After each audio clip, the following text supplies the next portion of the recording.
Hey everyone, Pastor Bob here. I'm in Dulles Airport in Washington, D.C., getting ready to board a flight for Munich, and then from Munich going on to Sibiu, Romania. It's Pentecost Sunday, and if you recall, if you were here on Pentecost Sunday with us at Aldersgate, we talked about the idea that God had gathered the church together, empowered them with the Holy Spirit, and then launched them out to scatter across the world to bring the gospel to others. So I think it's appropriate to be traveling on this day for a gospel mission.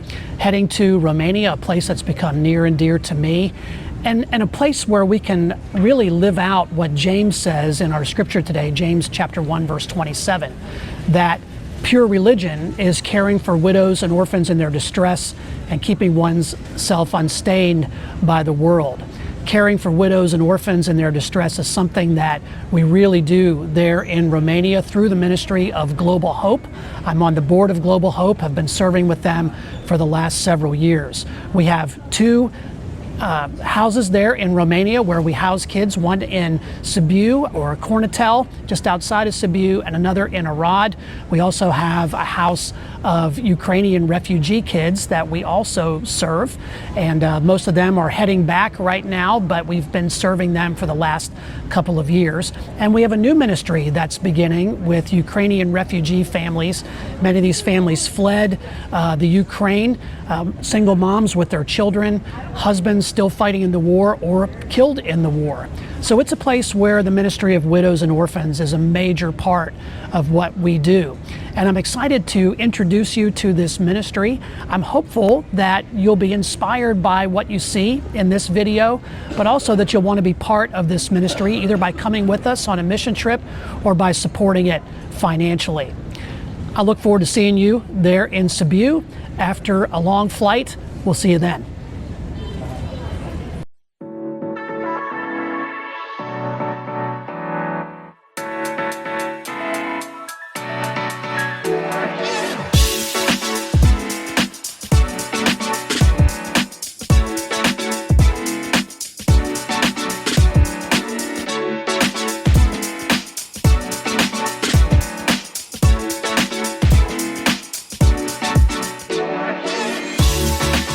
Bună ziua, and welcome to Sibiu, Romania. I'm here in the central square, in the center of this city, which is kind of in the center of the country of Romania, which in many ways is kind of in the center of Eastern Europe.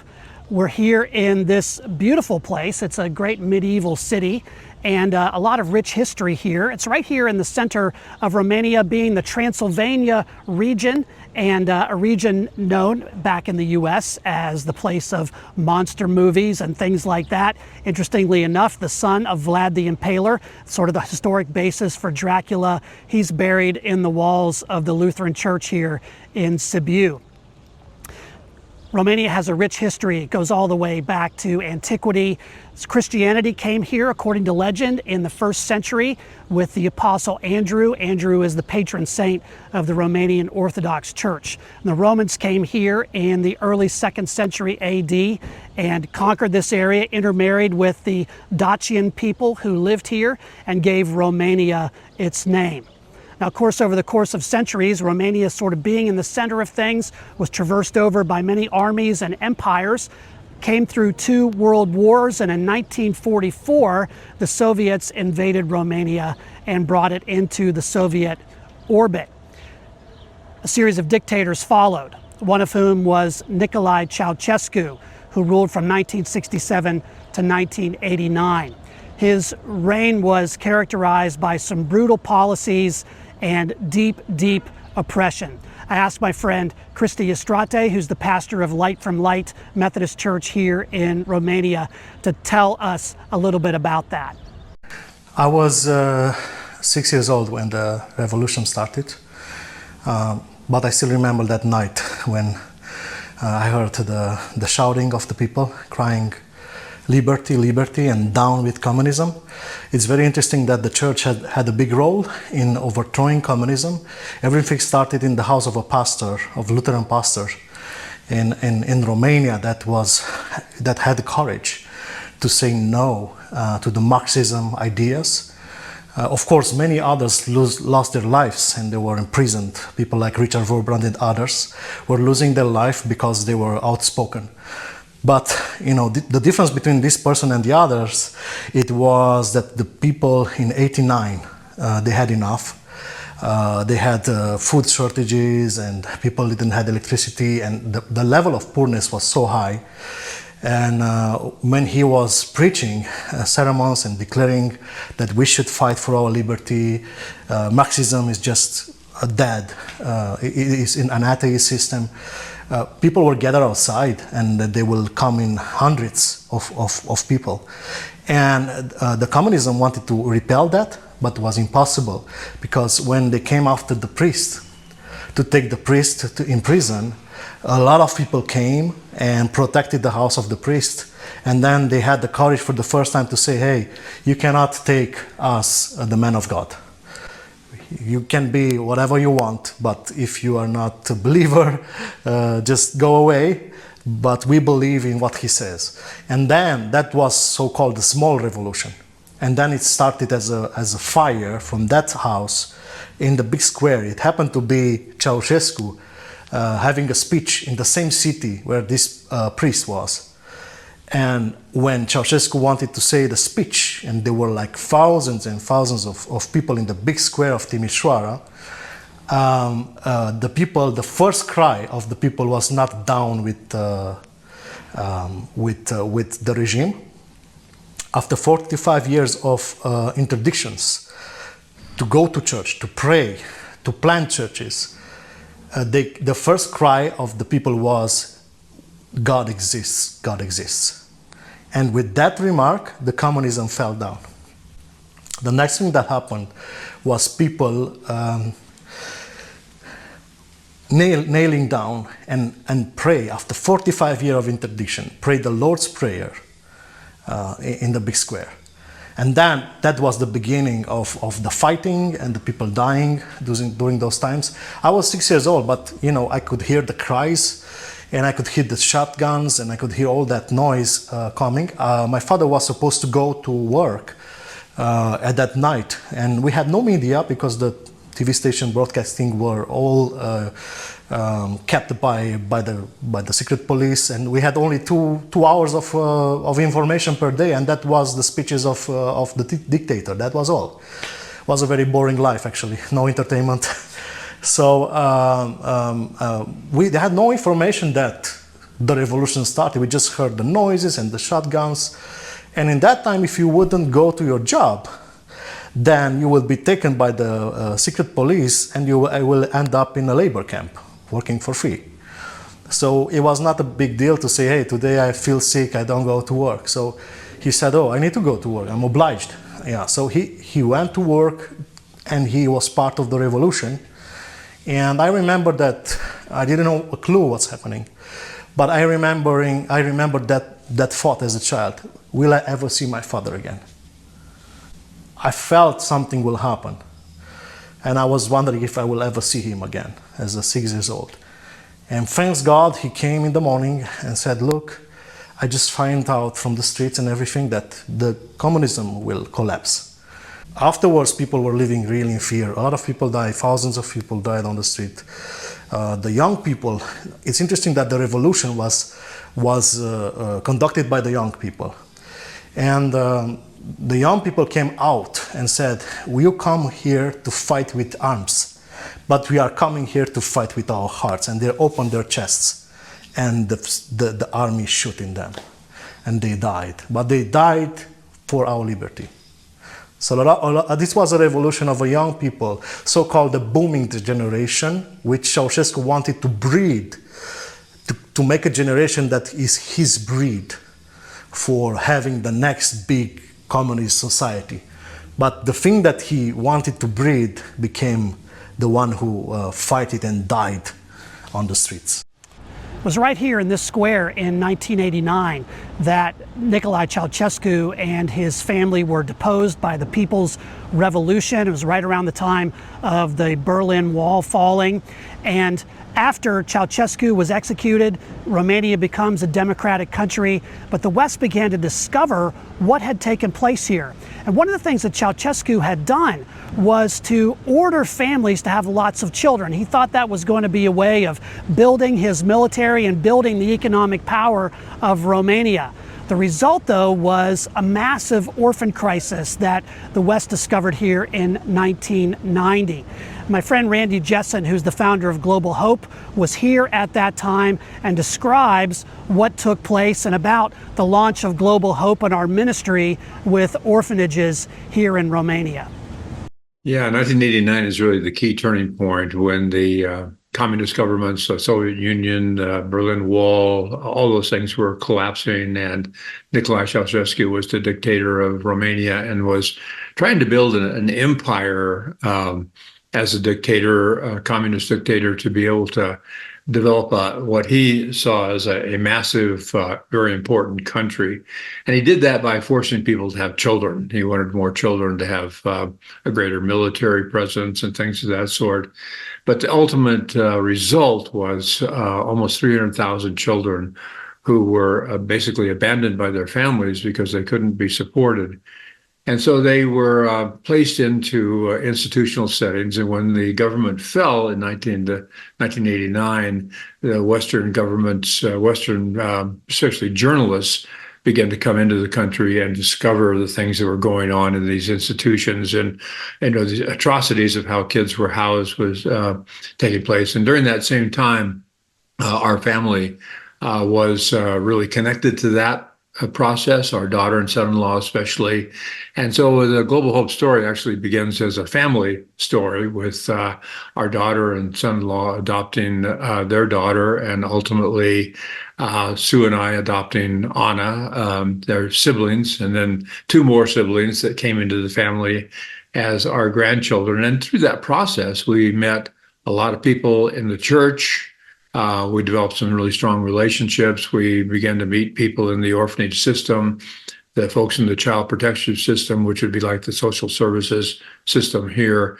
And that began to give us an opportunity to be able to explore new possibilities. And we knew that adoption was not the answer for the greater majority of these kids. The best option was to have really responsible Christian community, Christian housing, family development on site. And so that gave us our initial move to be able to start bringing kids out of the orphanage system and placing them in group homes in Romania. So that was really the launch of Global Hope. And that brings us to the House of Joy. The story of how the House of Joy came into the orbit of Global Hope and how Pastor Christie and his wife Lesia got involved is a great story. I'm going to have Christie tell that to you, and that's going to be followed by just a taste of a day with the kids at House of Joy. We were there just this week, and every time I go, I have a difficult time leaving because it is indeed a place of joy. I just want to give you a taste of that, introduce you to some of the kids, and have you consider how you might want to be part of this ministry with these marvelous children who are God's children. Yeah, I named the story of House of Joy a holy happening, or holy interruption, because I didn't plan it. I didn't plan to have an orphanage. My whole focus was to be a church planter and work with students, with academical environments, because my wife is a professor. I was also involved in academia, and I was thinking, yeah, this is my ministry. I mean, working with students, with intellectuals, holding seminars and things like that. But God has a sense of humor and says, you will do a better job humbling yourself and be the man I need to be. And the question of God was to me and my wife is, are you willing to go and do what I want? And that's dying to yourself. Sometimes we just want things to be done even in ministry, in church, our way. But sometimes God has this sense of humor who says, hey, what about me? I have something else in mind. So this is how we started to work with Global Hope in Romania. And we start to work with children. At some point, we received some kids from an orphanage. At that time, was not called House of Joy. It was just called Placement Center, which for me is heartbreaking. You know, everybody had a name for them, and they were mocking them. At school, you are from the Placement Center. You know, it's just just such a bad name. And that's why one of the reasons after we got involved with them is to remove that. It was a big, thing outside. It was written big, like placement center, and that tag was removed from the house. And now it's just like a normal house. And we got involved with them. The house they were living in were in very bad condition. The management needed to be changed. And the government said, we will close this place down because it's not well kept, because there's a lot of problems here. And there were kids who they came to our church, we served them, and when I heard that they will lose their house, because for them, it was an orphanage, but they were living there all their lives, that was their house, the only place of safety they knew. Even though it was not well kept or taken care of, it was still their house. So I received a call from somebody who owned that place and said, look, our organization is collapsing. We don't have much energy anymore to continue. We don't have funds to renovate the space because it was a condition of the government to continue the licensing of the place, an immediate, urgent repairment, which could cost a lot of money, and they didn't have that. I didn't have that, of course, but God had that. So I was asked to come and take over. So I came and I took over that place. It's a long story, but what can I say is that in the first moment that we entered there, the children were so affected by what happened, they even didn't look to our eyes. They thought that it's impossible that somebody will come to take care of them anymore. After so many things, they knew that the place was about to be shut down, and even the bus from the government was ready to take them, and by miracle God stopped that. And I went with my wife, and we were spending time with them, and about 3 hours they were just looking down. They was like, they couldn't believe. But what we did is we went the next day and the next day and the next day, and their eyes was standing up, not down anymore, till they understood that we are here to stay for a longer term. And not only that, but we are building around them a safe system that will allow them to grow and fulfill their dreams. So we changed the name of the house from Placement Center to House of Joy, and everything became new for them. And one of the biggest signs of success for us was, after 1 year working with them, the kids started to come and say, look, I want to be a painter, or I want to go to university, or I want to be a hairstylist. And I understood in that point that it was a sign of success, because still then they never shared with us their dream, because they were like on survival mode, like we don't know what will be tomorrow. But that sign that they started to dream about their lives showed that they gained trust and say, now I can focus on my future.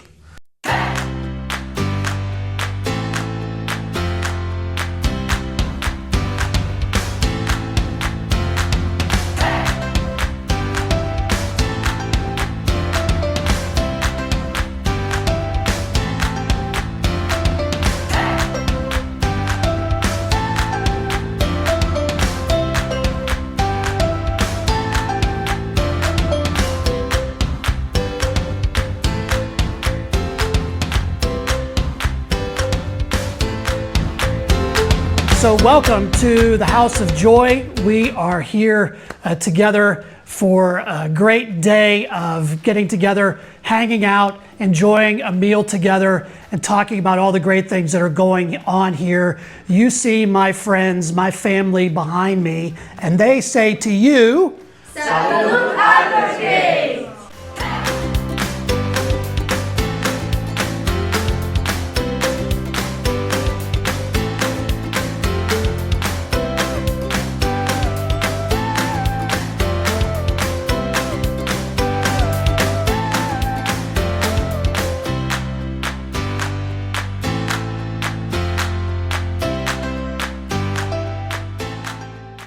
My name is Florin, and I'm here like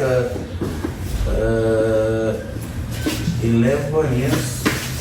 My name is David, and I'm staying with Florin about 11 years old. Your brothers. Yes. Yeah, your brothers. Yeah, but So what do you like about living here? anything we like. We like how it looks. This house. We like. We are going everywhere. You know, see the sea in Holland, in the camp. And the food here is very good. Yeah. Yeah. What do you want to do when you get older? Children's watching. I want to be a barber. Or Yeah. a barber. Yes. Yeah. I don't know in English. I want to Tattoo. Tattoo? Yes. Tattoo? Yes. Yeah. Yeah. because I'm doing very good. Good.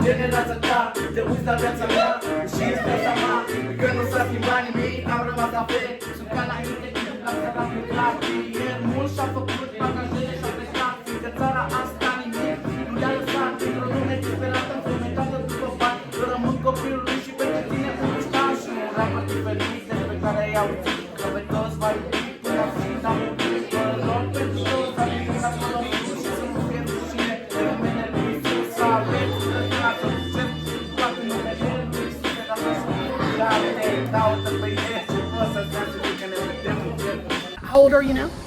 I'm 16. 16. And you have a year of high school left or 2 years? 2 years. 2 years. And then what do you want to do? I don't know. I was thinking about the acting, you know? Yeah, but She's an amazing singer and leads worship for Light from Light Church. And it's so good to see you. I'm so glad you're doing well and enjoying life. And you got baptized too, didn't you? yeah, I got baptized. Yeah. And what was that like for you? It was very nice. It was change. Yeah, it really changed my life and my thoughts and And what have you liked about living here? what I like about it. Everything. Because everything got changed. I got more close to my brothers here. And now I can see very clear, very big family. We are loving each other. We're just hanging here and it makes me happy. That's great. Thank you. One of the great things we do with Global Hope is we have a godparent program, and we sponsor one of the kids every month, and we get to correspond and chat back and forth. And Emma is our goddaughter, and she is in university, just finishing her second year. And tell us what you're doing. You're doing incredible stuff with art. You were just in Italy, and you're painting. And what's it like? And how is growing up at House of Joy been good for you? Well, I think without House of Joy, I wouldn't have the opportunity to go to university, actually. I received a lot of education in music also, and now painting and drawing. It's really great in Cluj, where I have my university.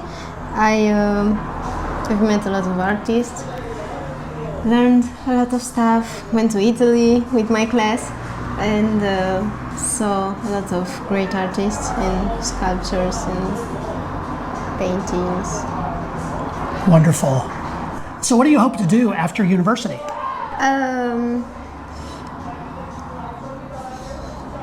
After university, I hope to have my own studio, of course. I think every painter dreams of that. And to teach other kids to love painting and culture and art. We're so proud of Emma and all that she's been accomplishing. So it's so good to see you. It's always good to see you. She came down just special to meet us and to say hello. So thank you so much.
having a treat called langush. And this is what, Christy? This is fried bread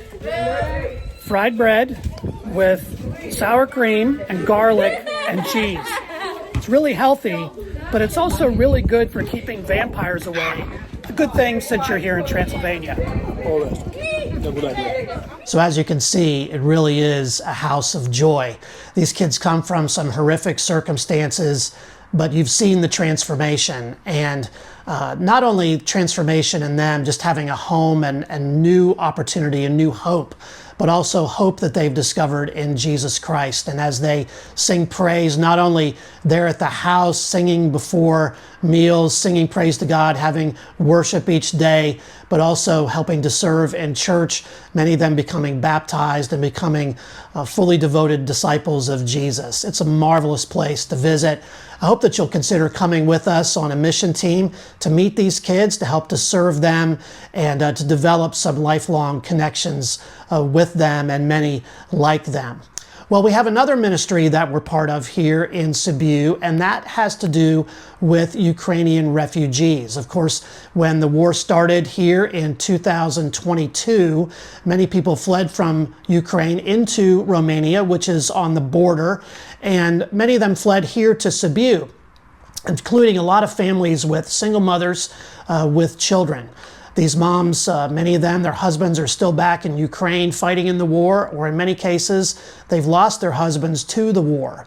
And we've developed this ministry, Christy and Lesia, along with some others, to help with helping these families to find some connection in a place where they don't speak the language, to find resources that they need, to find connection with each other. So I had a chance to chat with Lesia, Christy's wife, who's a marvelous minister in and of herself, about this great ministry called Arms of Hope. All right, we are here at a coffee shop in Sibiu, a coffee shop that also has an indoor playground in the back. And this is Lesia. She's married to Christy, and this is a project that's near and dear to your heart, working with Ukrainian moms who have come here to Romania from the war with their children. So who's here tonight? How many families do we have? And we have 15 families now, about 50 persons, 15 moms with their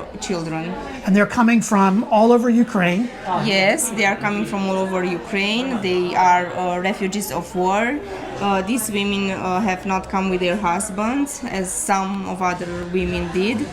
And they are women that are in deep need. So we have some dealing with disabilities. We've got kids with disabilities. What kind of help is Arms of Hope giving them? Arms of Hope first started as helping to meet their basic needs. So every month what we do is to give them a card that they can use to buy food. It's around $110 per family, because what we believe is that they have to choose, they have to shop on their own. To have their own dignity, because I can go and shop for these women, but I do not know what they are eating or what is healthy, because as Pastor Bob said, some they have health issues, so maybe what I buy they cannot use. So it's very important they have this dignity, they can do their own shopping, I think. And then having events like this where they can get together and meet each other, and the kids can get together and play. Just imagine the loneliness of being in a country where you don't speak the language, and this is a real opportunity for them to connect. Yes, we befriended some of them and others befriended, but we thought it's so important for them to meet their own, and these kind of meetings help meet people, women that are in the very same situation. Yeah, maybe they lost everything, maybe they are single moms, maybe some they lost their husband, or they will lose their husband. So it's more important for them to stay united. Yeah. So this again is one of those kind of projects that's that's really filling out that commission that James gives, that pure religion is helping widows and orphans in their distress. And we see a lot of that happening right here because of your ministry, Christie's ministry. We're so excited for all that you do. So thank you. So there you have it, a little glimpse into the ministry here in Romania among widows and orphans, the most vulnerable people.